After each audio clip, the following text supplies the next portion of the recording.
Svaka ideologija ima svoju filozofsku pozadinu, često puta na prvi pogled nevidljivu.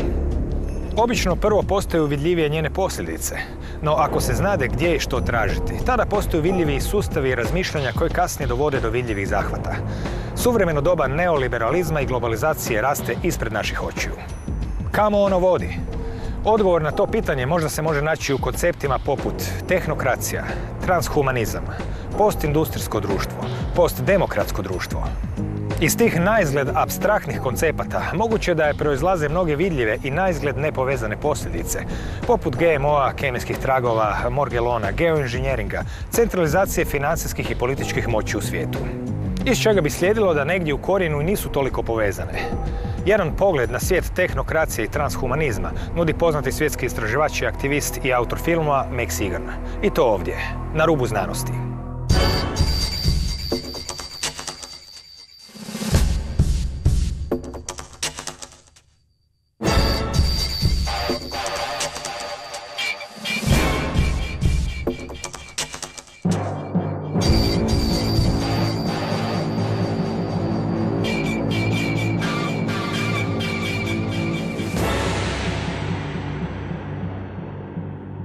Dobro večer. Mišak, australski je istraživač, aktivist i autor nezavisnog dokumentarnog filma Buđenje, u kojem pokriva mnoge kontroverzne teme s kojima se suočava čovječanstvo.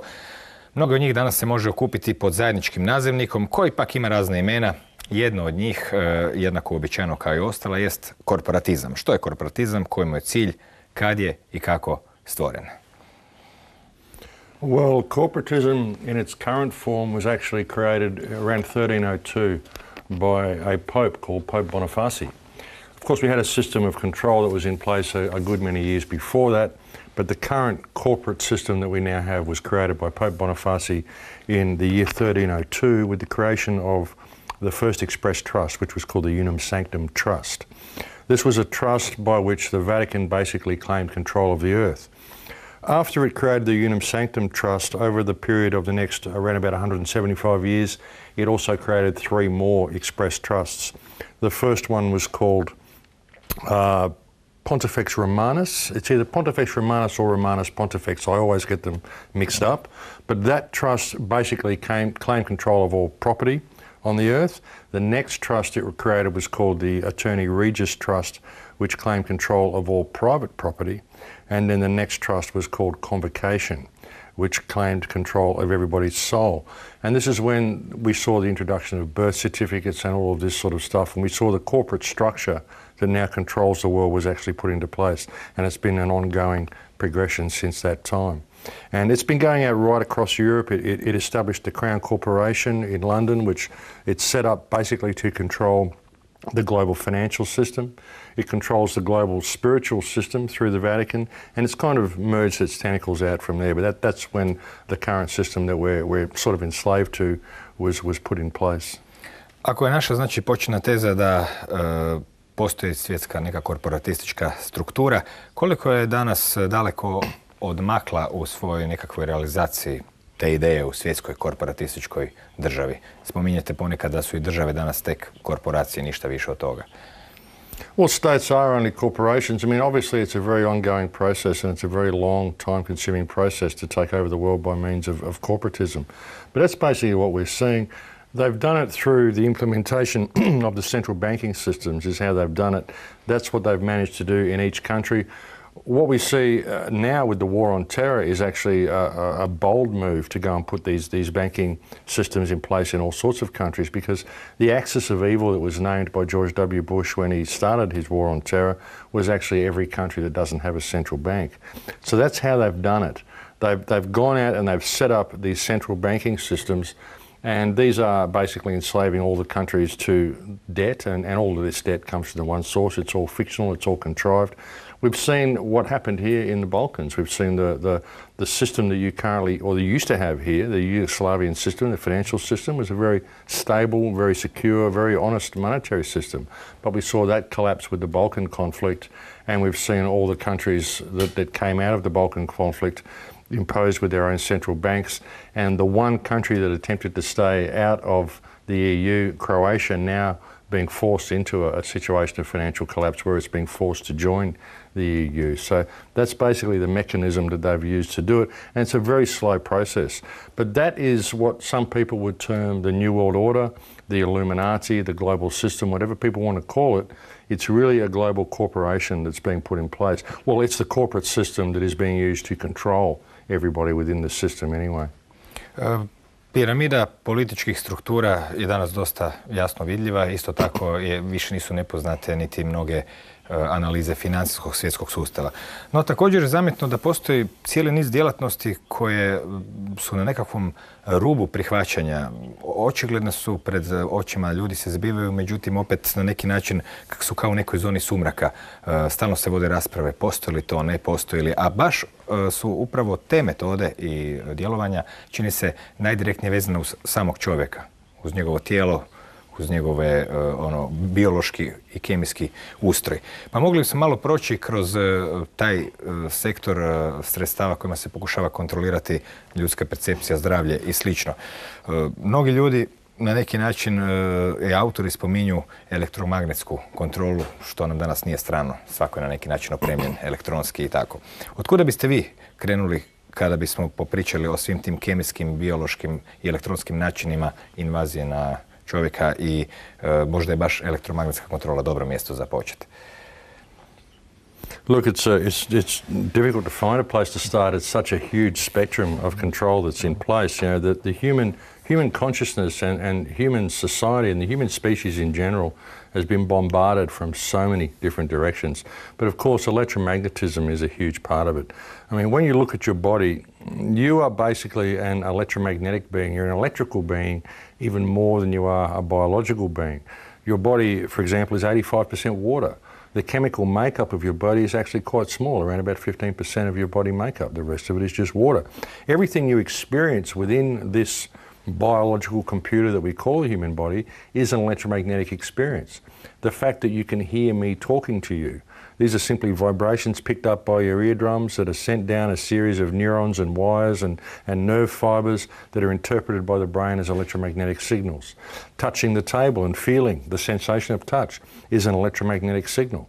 Everything that you think, everything you experience is an electromagnetic signal interpreted by the brain. So if you can interfere with that signal, then you can start imposing your own programs. And if you think of it, the body actually runs like a program. It actually runs like a biological computer that operates on electromagnetic frequencies. So it's very easy to intercept that. You could intercept the cornea, for example, and you could put visions in someone's eyes, because when you get vision in your eye, you're just getting light coming in and registering in the cornea. It's being converted inside in your brain. It's being sent to your brain, which tells you what you see. All you have to do is interfere with that at the point where it reaches the nerve endings. The same with the ears. All you have to do is interfere with it. So I believe this is why they are giving people expensive technology so much. I mean, you can get a $1,000 mobile phone on a $1 plan if you take it out on a 2-year plan. And it isn't because they want you to have expensive technology, they want you to have the mobile phone. And we've seen this whole electromagnetic grid being built up around us, and I think it's having an extreme effect on the psyche. Even television, anything that flickers, any lights that you have on, you'll find they all flicker. Street traffic lights, even car tail lights, if you video them, you'll find there's a flicker rate on all of these lights. This again is sending an electromagnetic signal to your brain. It shuts down the corpus callosum, which prevents your left and right brain talking to one another and keeps you very disconnected from reality. This is how they've done it. They've used so many means. They've done it through biological means, through chemical means. The fluoride in our water supplies, which shuts down our pineal gland, stops us from experiencing a lot of higher senses, a lot of the things that do exist outside visible light, the things the shaman talk about that exist outside the 5-sense reality. We're disconnected from all of these things, and the system of control that they use to do it is absolutely massive. It's incredibly massive, and I believe this also relates to the smart meters that have been put around the planet. It relates to the satellite grid. All of it is about electromagnetic control. It really is. Even civilization itself, I mean, civilization that we've come up with is itself a system of control. I don't see why we would have ever come up with the type of civilization we currently have if it was not about control. So it's being bombarded everywhere. We're absolutely saturated in it from all angles. Po pitanju utjecaja i želje da se čak promijeni biološka struktura živih bića, što su pokazali eksperimenti na štakorima sa elektromagnetskim zračenjima? U kojoj mjeri ona mogu utjecati na živa bića? Well, electromagnetics can affect people in all sorts of ways, and the test that you're talking about is very significant because what they did was they actually injected nanoparticulates into rats, and then they exposed the rats to an electromagnetic signal which caused these nanoparticulates to switch the genes of the rats on and off. So this shows that they can control genes by imposing an electromagnetic signal over a nanoparticulate. This is very, very significant research. So, and they're showing that electromagnetics can control biology. You simply have to put a vector in there. You have to put an interface in there, which the nanotechnology is in this instance. But like I said, everything you experience is an electromagnetic signal. Everything is electromagnetic. We have remote controls that can be used to switch channels on televisions. We have wireless phones. We have wireless technology everywhere. Why would we believe for a minute that we are not being affected by this wireless technology when we are electromagnetic beings? And that's the thing. And they're showing you with these tests that they've done on these rats, with the simple introduction of programmable nanoparticulates into a biological organism, they can create genetic changes in that organism using radio waves. So you're seeing this whole system being put in place right around the Earth. Spominjali ste naravno da naše oči prihvaćaju svjetlost koja se onda dekodira u razne slike. Postoji li negdje mjesto u toj slagalici za određene postupke vezane uz žarulje koje su prisutne zadnjih godinu, dvije, tri, gdje se očito vidi nekakva jaka politička volja i želja da se iz nekog razloga uklone starinske žarulje od one 2-3 kune sa relativno sa žarnom niti i slično i uvode se nove štedne žarulje, pa u kontekstu ovog što pričate nekako mi se čini da se tu mogu naći poveznice. Opet je svjetlost u pitanju, elektromagnetno zračenje, ko zna kakve frekvencije. Imate li kakvih stavova vezani uz to? Absolutely, absolutely. The new CLR light bulbs, the curly light bulbs that people are being forced to use, absolutely, they produce dirty electricity, and I believe these could be used as a means of influencing people within their range, within their frequency range. And you always know when they make you use something, when something becomes part of an agenda and becomes mandatory, then it's part of the agenda. It's being used for a purpose. Now, these light bulbs that we're getting now, these new energy-saving light bulbs, are incredibly toxic. They produce dirty electricity, and they're also full of mercury. If you break one in your home, you're supposed to get a hazmat team to come and clean your home out. There was a woman in the United States broke a light bulb. It cost her $2,000 to have her house cleaned for a broken light bulb. I mean, this is the sort of toxicity these things carry. And of course they're part of the agenda, because if they weren't part of the agenda, they wouldn't make them mandatory. And there are far, far better means. You can get halogen light globes. You could actually create light globes that would probably last. I mean, that would be an interesting thing to do with our technology. We don't ever seem to create anything to last. We make everything breakable. And of course, these light bulbs contain an incredible amount of toxins. I was recently in Gaza, and I'm actually seeing these curly light bulbs being used out on the street to power the street lights.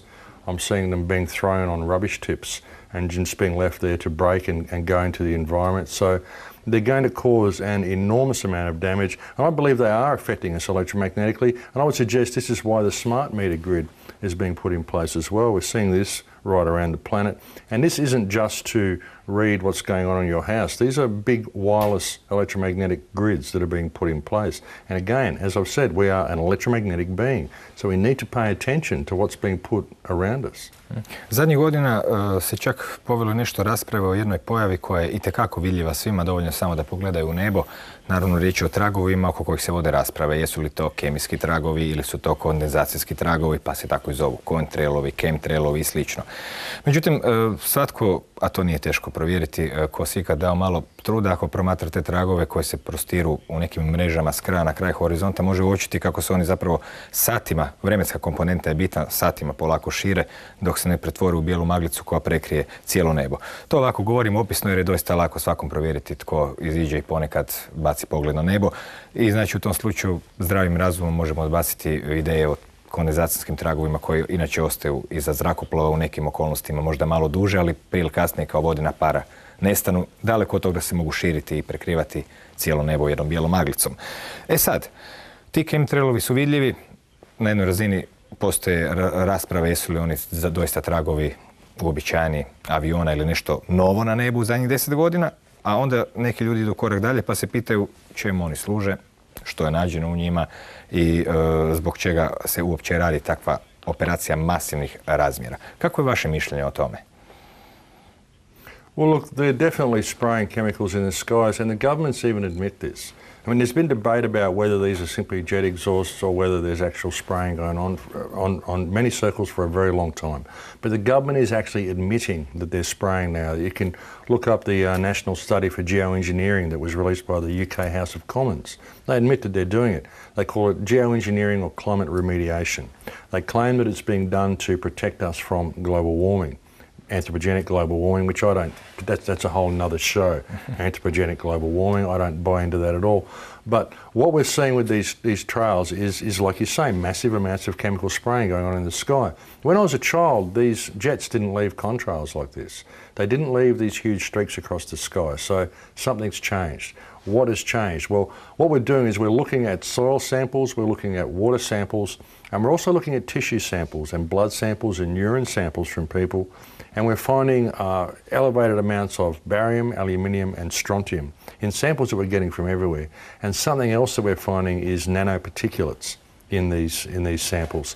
Now these nanoparticulates will grow in a petri dish, and they're very, very remarkable devices. They're like a cross between the three type of life forms that we have on the Earth. We have eukarya, which are complex life forms, which are capable of internal cells and complex substructure within the cells. We are eukaryotic. Plants, trees and animals are eukaryotic. And the other forms of life we have are bacteria, which are very easy to damage, very tiny but very easy to hurt, which is why we cook and freeze our food. And we have eukarya, which are very, very robust. Archaea, which are very robust, which live in volcanoes, live in the ice shelf, live in lava flows. And what we're seeing in these nanoparticulates is that they are like a cross between all three life forms. So this is almost like a new life form. And we're finding these in samples we're getting from everywhere. So the question becomes, where are these coming from? What's the common denominator? And the only common denominator we can find is the chemtrails, is the spraying in the sky. Because we're finding these elevated amounts of barium and strontium and aluminium in lakes that are isolated, man-made lakes that have been recently formed, that are on hilltops with forests around them, away from highways, away from industry. We're finding that after a few years, these lakes have incredibly elevated levels of aluminium and barium. So where's it coming from? It has to be coming from the atmosphere. The only thing that's changed in our atmosphere over the last few decades is the chemical spraying we're seeing in the sky, the so-called contrails that people call them. My father actually ran an airport, and I used to spend a lot of time at the airport with him, and he used to point out clouds to me and go through the whole lot with me. We used to get very excited when we saw a jet leave a contrail when I was a child, because these are very, very rare. But now we see almost all jets leave contrails almost all the time. So something has very much changed.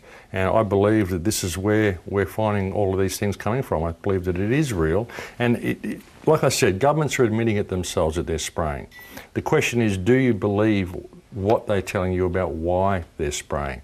And if they are spraying for climate remediation or geoengineering to protect us from global warming, why are we finding these heavy metals and dioxins and toxins and nanoparticulates in the chemtrails? Is there a hidden agenda behind this that they're not telling us about? I would suggest that there is. Since when has government really told us the truth about anything?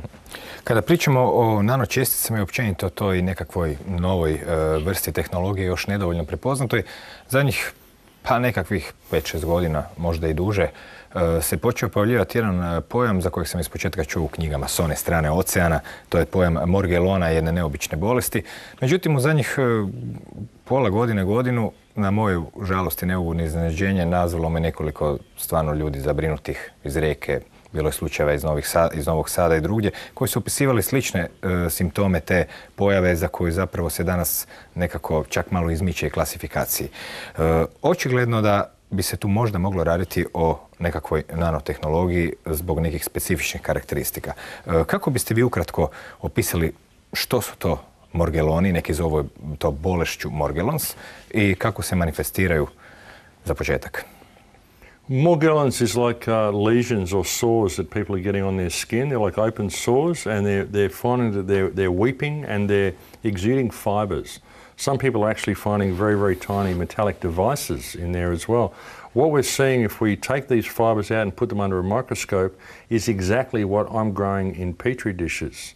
See, what we're seeing is that we can get tissue samples from people that don't display any symptoms of Morgellons. We can get blood samples, probably get blood samples from you and tissue samples from you. We can put them in a petri dish, we can culture it, and we can grow these same fibres that look a lot like Morgellons.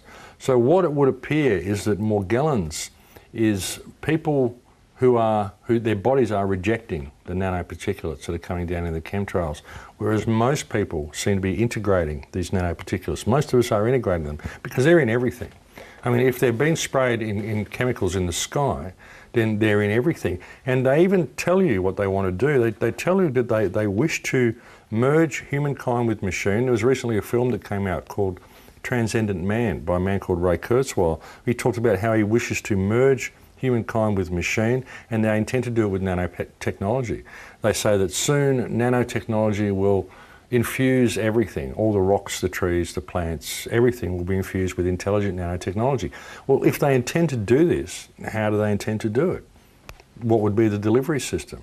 You would have to use something like aerial spraying. So this would appear to be what they're doing. But like I said, we are growing Morgellons syndrome in a petri dish from people who do not display symptoms of Morgellons. So Morgellons is almost like the canary in the coal mine. Morgellons is the early warning signal, I believe, and we're getting reports of Morgellons in Australia. You're getting it here in Croatia. You're getting it all across America, but it's only certain people that are getting it. Of course, mainstream medicine and mainstream science says it's fictional. People are making it up. They're making up these sores they have on their body. Na koji način je moguće proglasiti fikcijom nešto što se može vidjeti u stvari, kao što zapravo svatko može provjeriti? Na internetu postoji puno slika. Kakva su objašnjenja iza toga? Što zapravo, na koji način se može reći da nešto što je vidljivo zapravo proizvod mašte? Well, what we're hearing from these doctors is they're saying, look, people must have seen this on the internet, and then they got a sore on their body, and they got one of their pieces of clothing and they rubbed fibres into it. So it's got fibres coming out of it, and people do this sort of stuff. They're all crazy, and they come in, they claim they've got nanoparticulates growing out of their body, but really what they've done is they've rubbed their pullover on a wound. That's what they're saying, that's what the doctors are saying. Što opisuju ljudi koji pate od Morgellona? Kakve simptome? Well, they're very painful lesions, and like I said, fibres kind of growing out of these sores on your hands. They have a very, very difficult time getting them to go away. I don't know anyone that's been able to heal them. There is reports of using a certain sap from a gum tree in Australia that I believe is making them clear up. But whether it's making them clear up or whether it's just taking away the symptom is another thing, because if these are actually nanoparticulates that are inside people's bodies, well, what are they doing on a biological level? What are they doing to our DNA? How are we being genetically modified?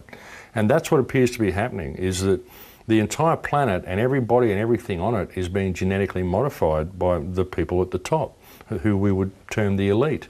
They're doing it by changing the chemical structure of everything, changing the genetic structure of everything through GM food, through additives that they're putting into the environment, through fluoride, and now through nanotechnology. It's all leading towards this transhumanist agenda.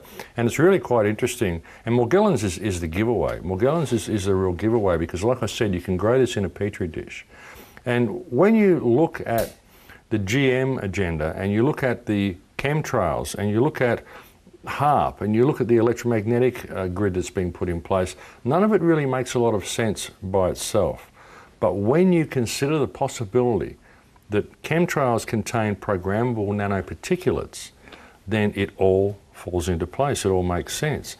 You can understand why they would be giving vaccinations to certain sections of population to set up certain genetic environments within certain sections of the population. You would explain why the elite would be spraying themselves.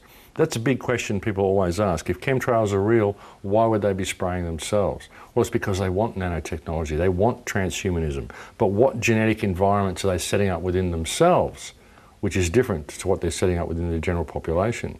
Because the general population is subject to GM food.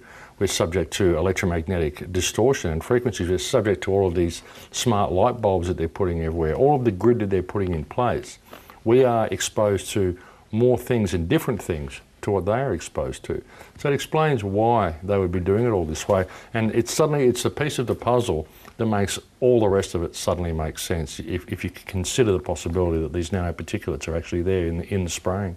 Spomenuli ste HARP, prije 10-15 godina pojavile su se prve knjige o tom postrojenju koje se tad gradilo samo na Aljasci i nešto se nagađalo, nešto je bilo i u javnosti dostupnih patenata koji su pokazali da se doista radi na idejama razvijanja nekakvog klimatskog oružja i slično. U zadnjih par godina mogli smo čuti optužbe od premijera čak određenih zemalja, pričamo o visokoj politici, to više nisu nekakve priče koje se pišu po nekakvim čudnovatim knjigama, koji su optuživali neke zemlje, konkretno Ameriku u tom slučaju, da su koristili HARP. To smo čuli od predsjednika Venezuele, pa se govorilo o napadima takvim na Kinu i Haiti. Evo, u zadnje vrijeme prije koji mjesec iranski predsjednik je također optužio Amerikance da sa HARP-om su stvorili sušu u velikom dijelu Irana. Na neki način u trenutku kada međusobno šefovi država počinju baratati takvim pojmovima, a čak i prije toga smo imali situaciju gdje su se u nekim europskim državama donijeti zakoni da se ne koristi geomagnetsko oružje, to bi značilo da zapravo postoji čim postoje zakoni da ga se zabrani. Kako je vaše mišljenje o vezi HARP-a i chemtrailova i svega drugog? Može li se to također staviti u jedan kontekst ili je to isključivo oružje koje služi tome da nije stvori potres, tsunami ili sušu? Look, I think HARP is multi-platform, same as the chemtrails. I mean, the chemtrails can be used to deliver all sorts of chemicals, barium, aluminium, strontium, nanoparticulates. We've found red blood cells in them, desiccated erythrocytes, all sorts of stuff. And it's the same with HARP. When you think of the world being an electromagnetic grid, all life on it functioning electromagnetically, HARP is capable of doing almost anything. And as you say, the fact that there are world leaders who are openly stating, we believe that you created this earthquake with your electromagnetic device, this is huge for people to be saying this. People that are holding such positions of power in the world to be standing up and saying, look, this technology is real. But people in Western societies don't believe it's real because they didn't read it in Science Monthly. It wasn't reported on the news because they think if it's real, the television will tell them that it's real. And really, I mean, the television, Western media, it's used to brainwash and propagandise people and indoctrinate them into a certain way of thinking. It doesn't give them news at all in any way, shape or form. HARP, I believe, is capable of so many things. And HARP is another indication that the Earth is being changed. The Earth is being terraformed into something else.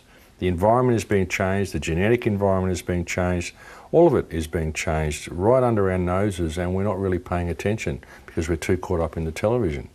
HARP is an insidious system, and when it was turned on, people thought it might just create a chain reaction that would suddenly destroy the Earth. And the scientists who created it didn't know if that would happen or not, and yet they turned it on anyway because they just wanted to find out. So this suggests that it's like mad scientists. It's like watching a monster movie or something. I mean, these people are not sane. You simply don't act this way if you are. But I mean, when you think of the world as an electromagnetic grid and everything on it is electromagnetic, HARP plays a huge role in influencing the sphere here. Dobro, već ste spomenuli i cijepljenja. Eto, nedavno u svijetu dosta postala popularna rečenica Billa Gatesa koji je rekao da sa dobrim cijepljenjem možemo smanjiti populaciju planeta. U kojoj mjeri postoje naravno jake indicije da je depopulacija, odnosno smanjenje broja stanovnika na Zemlji, dio plana? To je dokumentirano u raznim dokumentima od MSN 200, Henry Kissingera pa nadalje. Koji bi bio tome cilj i na koje načine se to zapravo misli napraviti? Well, vaccination would be a huge opportunity for people to create a population reduction. And vaccination, I believe, has been used to do that very much. Bill Gates really let the cat out of the bag with that statement. With a good population plan, we can reduce the population by 12 or 15%, I think he said. With what vaccination plan? With the vaccination program. And you think, well, hang on a minute, aren't vaccinations supposed to preserve life? And here's he talking about the fact that it's going to reduce the population. And people just lap it up, they just watch it and they don't pay attention to what was actually said. Oh, with a good vaccination program, we can save the world, is the way it came across. But they want to save the world by reducing the population because they put the blame on us. Apparently we're the problem, we're like a disease. It can't be the corporate system that we're forced to abide by, the legal parameters that protect that corporate system, which is being used to destroy the planet. They've got to blame the people and say that you can save the planet by putting in dirty light bulbs in your house, but we still let the corporations run amok. And vaccinations play a huge role in this. And I believe the vaccinations also, as I said, they set up a genetic environment in certain sections of the population. So they create certain genetic codes in those sections of the population. And I think that vaccinations are what are also being used to spread AIDS. I don't think that AIDS has anything to do with HIV, to be honest. I've done a bit of research into this, and I think that what you find is that most of the population, or a good percentage of the population, is actually HIV positive. That HIV doesn't cause AIDS, that what does cause AIDS and what kills the people is the drugs they give them to treat the HIV. So again, it's a depopulation program, that's all it is. And I don't even think the world's overpopulated, I just think it's badly managed. I think that we could support the population we've got quite easily if we adopted practices such as permaculture, if we managed our societies properly and actually had societies that were designed to support humanity and to support the environment rather than supporting the economic model at the expense of humanity and the environment, which is what we do. We always operate within systems of permanent growth to support a model which is essentially fiction. It's just numbers on a screen. It isn't real. The economy isn't real. What's real is the people within the economy. That's what's real. So we need to adjust our perspective on these things and create a society that serves us a little bit better, I think. Ovdje pričamo o nečemu što je jedan autor opisao kao nekakvom željom tehnosfere da nadvlada biosferu i pretvori je u sebe, u stvari, jer biosfera se sastoji od nekakvog beskonačnog broja iznimaka koji su usklađeni, njome vlada nekakav čudni samoorganizirajući princip, dok tehnosfera, znamo, voli kockice, brojke, pogledamo naše zgrade, automobile i sve drugo. U tom kontekstu se danas čak i dosta priča o GMO tehnologiji, međutim u javnoj areni najčešće se trudi opisati je kao bezazlenu ili kao tek nešto što možda ima mali rizik, ali to se ne može mjeriti s koristima koje donosi i slično. Kakve su one informacije koje o GMO dolaze, a koje nećemo naći baš u svakim novinama, osim eto nedavno jedna vijest pobudila veliku pažnju u svijetu, jedno francusko istraživanje, ali inače, koje su stvari ciljevi, planovi i opasnosti GMO-a prema vašem viđenju? Well, what we're finding is that the tests they've done with rats and mice, and I've got a lot of links to this on my website, thecrowhouse.com. Some of the tests they've done with mice that have been fed GMO corn, after 3 generations they're unable to breed. Things like this, we're finding massive deformations in the genitalia of creatures that consume GMO food for 3 generations. It always takes 3 generations. And we haven't had 3 generations of GM food on the planet here for people to consume. So we won't really know until a little bit further down the line. But all of these systems are simply little compartments, you know, that have got to be looked at and put all together. You know, it's all compartmentalised, the whole grid. And the whole transhumanist agenda, the GM agenda, the genetic modification of the whole planet that's going on, it's all part and parcel with this. It's all together. And I'd suggest that even just go to my website and look at some of the studies that I've got there in the links and articles on GM food and some of the things that it does. I believe it's been outlawed through most of Europe, which is a good thing. We've had it thrown out of Pakistan recently. They've burnt all of their GMO corn crops because they're realising the damage that this does. But it's just, again, it's a genetic modification of the whole environment. And it's being done on incremental levels, little bits that people don't notice. And it might look good and it might look attractive and it might look like a great new boon for society, but when you step back and you put it on the bigger picture, you see how it's all just a system of control that's being put in place. More and more control. You know, compartmentalise things more and more, digitise things more and more, put things more in a grid-like pattern more and more, because it's far more easy to control humanity that way. Far more easy to control consciousness, to stop consciousness evolving to what it could be, to prevent the humankind being what they could be. It's all about control. Everything that they do is about control.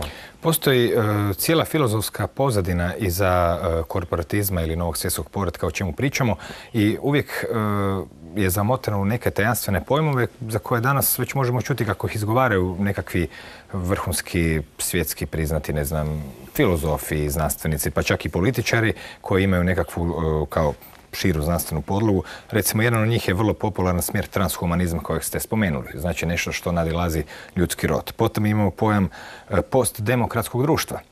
Što bi to moglo značiti? Ne želim niti razmišljati. Postindustrijskog društva, znači kad stavimo to na hrpu da vidimo, nema industrije, nema demokracije, nema više ni ljudskosti, a sve to naravno uvijek povezano jednim pojmom koji se zove tehnokracija. Znači opet imamo jedan pojam u kojem vladaju neki ljudi koji bi navodno trebali biti jako vješti znanstvenici da ne bismo padali u zamke korumpiranih političara. U stvari to je ta nekakva nalik u staroj igri, jednog sakriš, drugog pokažeš, pa tako u nedogled. U kojoj mjeri je filozofija transhumanizma prožeta kroz korporatizam i općenito svi ti pojmovi tehnokracija, postindustrijsko doba, postdemokratskog doba i koja je u stvari filozofska nekakva podloga, jer svaka ideologija, pa tako i ideologija korporatizma u svoj pozadini ima određenu filozofiju. Koja bi to ovdje bila i što zapravo sadrži ta ideja transhumanizma koja nam se predstavlja isključivo kao poboljšanje ljudskog tijela i produžavanje čovjekovog života kroz mehaničke načine? Well, transhumanism and technocracy, I mean, as a game, the philosophy is again control. That's the philosophy. You can really sum it up in that one word. But see, what they've done, I mean, if you look into shamanism, you'll find that we actually have, as I was mentioning earlier, we have a lot of higher senses. We have a lot of things that exist outside visible light. There's a lot more to reality than what we can perceive to be there.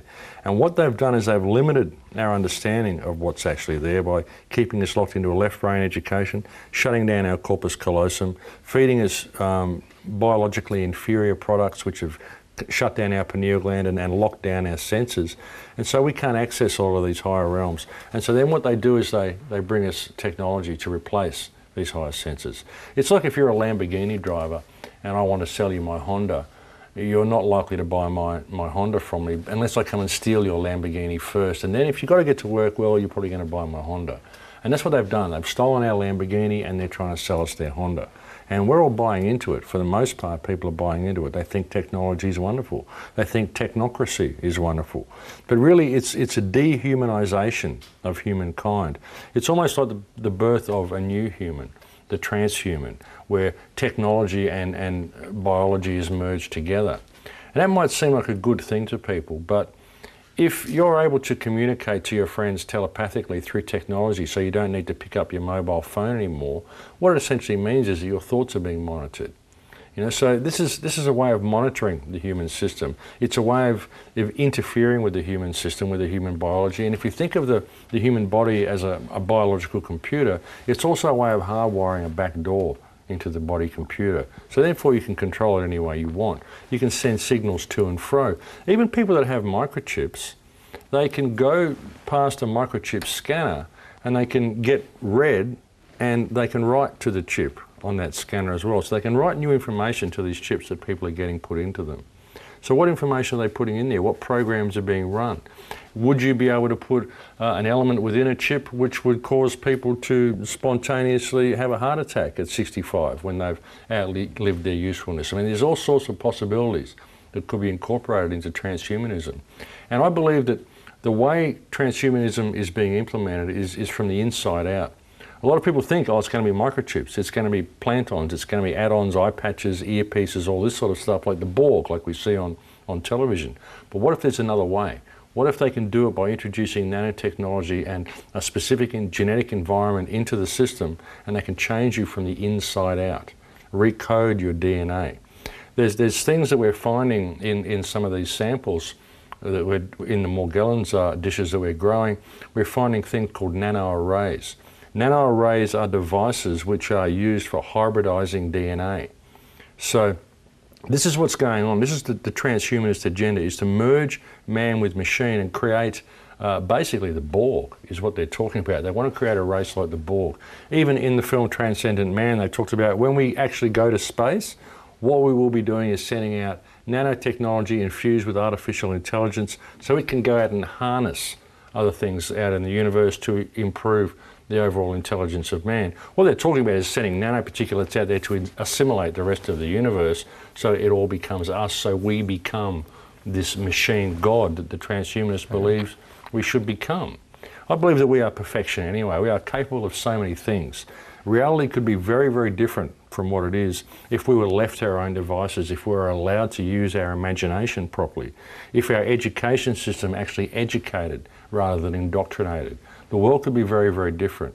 And it's going to hell in a handbasket, and it's doing it at very, very rapid speed because people aren't paying attention. They're not paying attention to the power that they have within themselves, and they're allowing this false reality to be imposed on them, this merging with machine, which is all about control. Because once you merge with a machine, it gives the ability for someone external to yourself to control the organism, which is yourself. So it's very dangerous.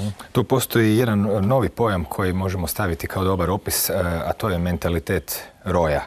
U stvari, radi se o tome da kada pričamo o tome da smo sve već vidjeli u SF filmovima, pa se često mogu čuti kritike, a to si pokupio iz SF filma, najčešće se radi u stvari o nečem što se zove prediktivno programiranje. Stvari se stavljaju u razne filmove i onda kada jednom dođu za 10-20 godina kod nas, na neki način nam se čini da je to logičan slijed, da je tako trebalo biti, da smo to već vidjeli, a upravo Borg, kojeg se naravno suprotstavile Zvijezdane staze, predstavlja taj mentalitet roja u koji očigledno kroz taj korporativni sustav na neki način ljudi ulaze, jer dogod ljudi ne prihvaćaju da bi ono što im se nameće, dotle mentalitet roja neće niti postojati. Međutim, u trenutku kada će svijest biti na toliko sužena u tolikoj mjeri da zapravo neće biti bitan pojedinac nego cjelina, na putu smo da imamo jedan mentalitet roja. Zanimljivo je što su sve te velike osvajačke i kolonijalne sile tijekom zadnjih par stoljeća, gdje god su dolazile, sustavno zatirale domaće tradicije. Pogotovo su im na meti bili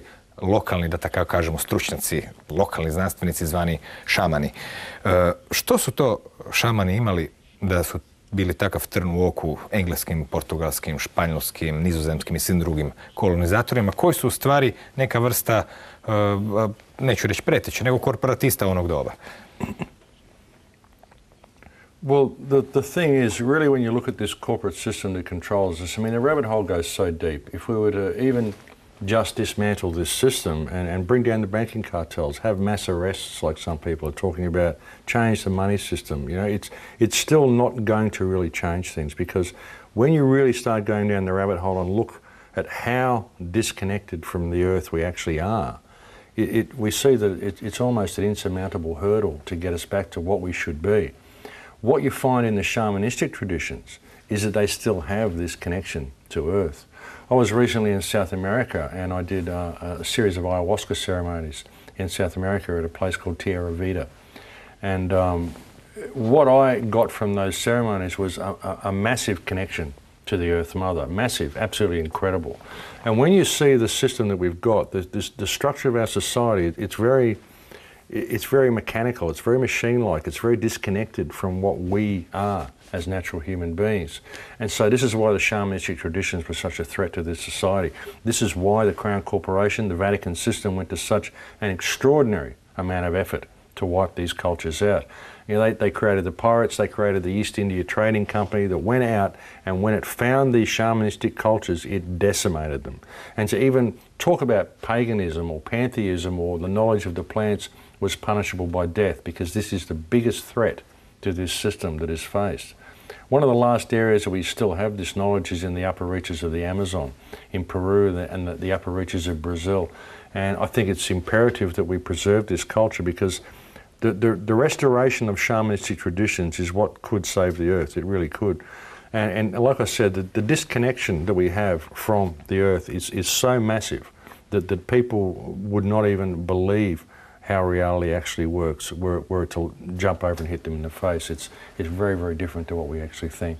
Da, ovdje moramo napraviti čak jedan kvantni skok do novog shvaćanja stvarnosti. Naime, dogod odvajamo stvarnost od nas samih, mi smo još uvijek u nekakvom istom očištu. Međutim, jednom ste rekli da smo mi svi samo perspektive. To naravno nije ni potpuno nova misao, da ne postoji istina, nego samo perspektive. Međutim, ta rečenica da smo mi svi samo perspektive, kakve ona ima veze sa iskustvima na ayahuaski i sa uopće načinom da čovjek poboljša svoje mjesto i zapravo svijet oko sebe na neki način, da ne postane mrav ili pčela u roju, nego ipak ono za što je očito stvoren da bude? Well, look, I think understanding that what you are is your perspective is incredibly important. I think that's one of the things that's been used to divide us so much. And they're offering us a culture where we can become all one, but it will be the Borg version of the one where we're all controlled. But really we are all one anyway. If you look at basic human biology, if you look at the work of people such as Bruce Lipton, you realise that your consciousness isn't local to your body, it exists in the field outside of your body. You literally download it into yourself, and from that download you have the unique perspective of reality that is you. And that's what makes you different from me, is your perspective of reality. You're the centre of your own universe. Right there, I'm the centre of my own universe here. But our universes are interacting at the moment. The same with the cameraman, the same with the audio crew, the same as everybody who's watching. All of these universes are currently interacting. So there's your multiverse. There's all your parallel universes that exist. Each one of us is the centre of one of these universes. And what makes you unique is your perspective. No one else will ever have the perspective of reality that you have. And that's what makes you perfect. Because you're perfect at being yourself, which is what you came here to do. And what you're here to do is to experience yourself, to find yourself, to experience what you are and what you are capable of, and see what the legacy is that you leave behind. See, that's your purpose in life, is to leave behind a legacy. How did you improve the world by your presence in it? Once you can start viewing things this way, and you can see that what makes you unique is your perspective, and what makes you unique is your perspective, and it's the same with everybody, all the barriers break down between you and the other people. You start to realise that we are all connected. This is what I felt in the ceremony in Peru. I felt the connection to everything, to everyone. And I've done this before in meditation experiences. I've had phenomenal meditation experiences where I've connected with the field, and I've felt everybody and everything all at once. So I know that we are connected. We are all one, but we are each completely unique and individual at the same time. And it's easy that we can be both of those things, which may seem very opposed to each other, but it's easy for us to be those two things when you really understand how reality works. Zanimljivo je da u našem tom kemijsko-biološkom sustavu mi cijelo vrijeme lučimo one iste trave, pomoću kojih razne biljke nam daju sposobnost da kao maknemo barijeru, ono što bismo mogli nazvati fizičkim svijetom ili kakvim god drugim pogrešnim izrazom. Ta slavna već molekula koju zovu duhovnom molekulom DMT često puta se opisuje kao neki interfejs za komunikaciju s prirodom, koju životinje naravno imao kao neki svoj instinkt i slično, pa znaju kad dolazi tsunami i tako dalje. U kojoj mjeri su ljudima zapravo, mislim, situacija jest takva da su najopasnije droge zapravo dopuštene, kemijske, alkohol i slično, dok se iz nekog razloga biljke koje mijenjaju tako stanje svijesti, bez obzira što ne štete ljudima, nalaze isto na popisu zabranjenih tvari i slično. Na koji način bi čovjek mogao otvoriti tu svoju komunikaciju s prirodom? Jedan od načina su znači te biljke i DMT, kojeg onako imam u sebi, ali nije aktivan iz nekog razloga. Uvijek se ljudi pitaju što bih ja tu mogao napraviti. Pa što biste mi vi odgovorili? Well, I'd recommend changing your diet. I mean, you really have to change your diet. People consume far too many toxins. They don't realise that they are. There's been suggestions that drinking distilled water can also open your pineal gland. And I think a lot of it comes to do with your energetic state as well. So we live in a system which is based on fear. It's all fear-based mind control. We're always in fear of something. Fear of not having enough money to pay the bills, fear of what people think of us, fear of the way we judge ourselves. Is this going to work? Is that going to work? We're always attaching emotion to outcomes, and we're always in a constant state of fear. So changing that vibration helps a lot. DMT is a remarkable chemical because DMT is produced in your spine, it's distributed through your body via your pineal gland, and it doesn't happen in most people because their pineal gland is usually calcified by the time they're about 8 years old. So DMT is, what you'll find is that DMT is the interface that allows nature to communicate with itself. DMT is what causes instincts in animals. DMT active in animals is why animals will leave an area 3 days before a tsunami comes. It's why the shamans and the tribal people that live in the area will also leave the area 3 days before a tsunami comes because they can read the energy field. They can read reality in higher senses and in higher ways that we can't interpret. And they know that things are about to change. They know they have to move. But we don't have that because we are not able to access those realms. Again, a lot of it comes through our education. If people can get out of their left brain way of thinking, start thinking more with their right brain, which is very difficult to them because their left and right brain don't talk to each other because they're constantly subject to flickering lights and subject to electromagnetic pollution. So it's very difficult for people to awaken these higher senses. But Being aware of it is half the problem. Being aware that it's there is half the problem. But we should have more DMT active in our body because that is the interface that reality uses to talk to each other, which is why it's such a threat. This is why these plants have been made illegal and why pollutive chemicals have been made legal. These are things that shut you down more, keep you more controlled, and they also create sickness within you so they can sell you more chemicals. They turn you into a business, just a profitable business, because the entire human experience has been reduced to commerce. And we need to get out of that. We need to find ourselves again. Hvala, vrijeme nam je steklo. Do neke sljedeće prilike ili kada se opet nađete na ovoj dijelu zemlje, na sjevernoj polutki, možda ćemo se opet družiti. Hvala vam na pažnji.